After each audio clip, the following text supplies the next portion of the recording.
I always thought of television as black box theater. I mean, it's very intimate and small, except, but theater is obviously more theatrical. Television, I just feel there's a whole different set of skills that sometimes theater people are not prepared when they... I think it's easier for television people to do theater than vice theater versa. I would agree. Because television is about connecting emotionally, and it's more intimate.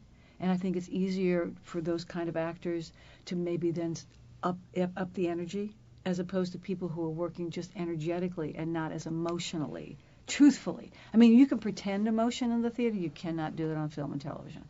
What I found in the few years that I've been out here from a theater background is that I don't feel I'm doing enough when I'm doing exactly what my teacher's loving. I also feel very... like I have a mask on my face and I'm just, and I'm connected. But I also feel like I'm not doing anything. I know. And that, by the way, is a great point, because a lot of my students in class that have done a lot of theater, when I say, that was brilliant, that was great, we're going to go with that. And they go, oh, no, I could do it better. I go, no, you can't. And then they sit down, and they're really upset until we watch it back. And then they see it, and they go, and one person about a week ago in class, I said, what's wrong? They go, oh, that scares me. And I go, why is it scary?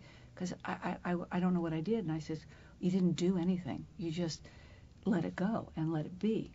And because it's so potent on film. You know, but people who... We're not used to, theater people are not used to seeing themselves on film and getting that immediate feedback, like a class, a camera class. And so...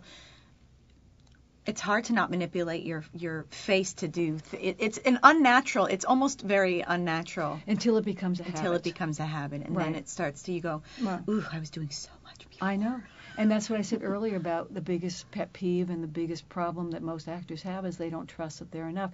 And if you really, it's true. If you really look at commercials now, even the most bizarre situation, people are literally not doing stuff.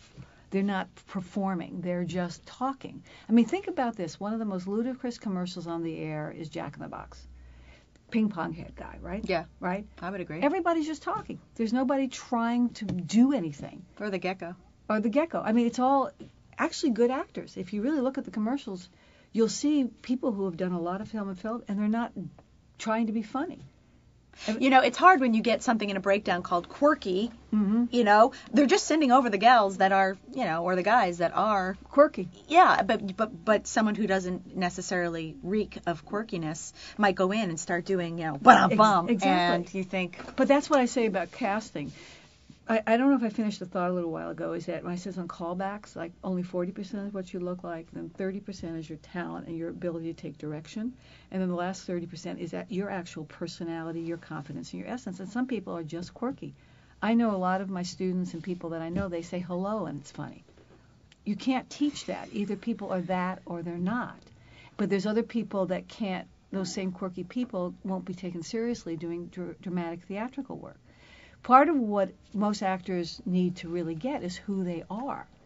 And I know you took a workshop. I took a fabulous Essence workshop that says you can't fight what you are. No. I mean, you can't deny that I am moneyed looking because I have an angular face, or I look like the librarian or whatever, or the rich wife. But inside of me feels very quirky. And how am I supposed to, when I know, you know, it's. So I try to say, well, maybe if I don't wear the hair down, I wear it up, and I wear less makeup, but it's me. It's who I am, and I'm never going to be the best sidekick, best friend. No, you're not. Even though I feel like that inside. I know, but that's part of. See, in my book, because I know who you worked in that Essence workshop, I have a whole chapter that I think, in a way, a questionnaire in that book about determining your essence. Most actors or archetype. Well, I don't know what he called it, but I call it your personality, your confidence, your essence, your type. But it's most actors don't think about it because I'm an actor. I can do anything. Well, the problem with that is when you're first starting, it doesn't work that way. Once you become Meryl Streep or Johnny Depp or a major name in the business, then you can do whatever you want. But when you're first getting started, people are still trying to figure out who you are. And it'll be a great help to your career and to the people that you're talking to. Like an agent might say to you, well, how do you see yourself? And if you can't talk intelligently about that, you're probably not going to connect with that agent as well as you would if you were able to talk about that. Do you understand? I do. Most actors don't know. And so because even in my class, when there's time, sometimes we do what I call a little typing session. And I ask people, well, does this person look like she has the information or needs the information? Is this lower class, middle class, working class, executive class, upper scale?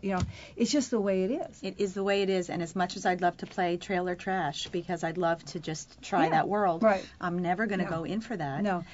And I may go in, but I'm never going to get it because they know what they need to see. Because you know why? Sorry. Commercials, there's no time.